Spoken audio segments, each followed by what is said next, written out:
soldiers giving testimony that we were told to shoot at these aid distribution centers, etc. So there are Israeli Jews who are exceptions to that. But how that applies to so much of society, your point stands. And how do we understand it? I think first we have to acknowledge that there is a degree of the pre-programmed in this. When October 7th happened and Israel chose to talk about it in the terms that it did, the biggest atrocity against Jews, most Jews killed since the Holocaust, they were hitting a button. They knew, they had prepared that button. The Palestinians did not conduct the Holocaust, but they had been so dehumanized, so wrapped up in that terminology.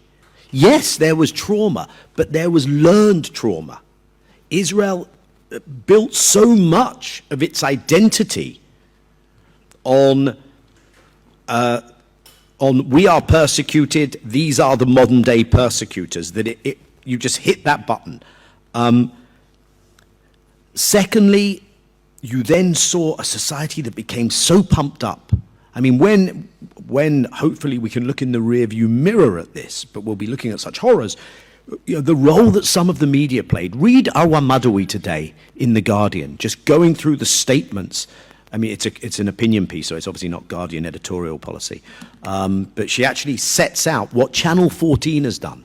This is Radio Rwanda style incitement to genocide. Do not underestimate the extent to which Israeli society has just been washed with all of this. Next, and of course none of these answers are satisfying to me either, by the way. Next, I think at some level Israelis know we have tried to remove these people. We did a Nakba. We have treated these people so inhumanely for so long.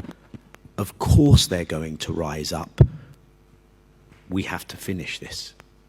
I think at some level there is even a subconscious awareness that,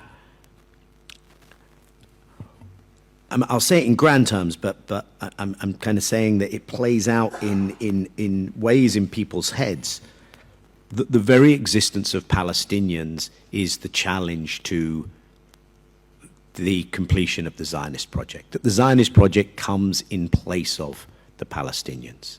And that's why, now, I do not believe in an Algeria zero-sum outcome, but I do believe that if you're going to avoid that, I don't care what you ultimately call it, the practice of it is going to be the de-Zionization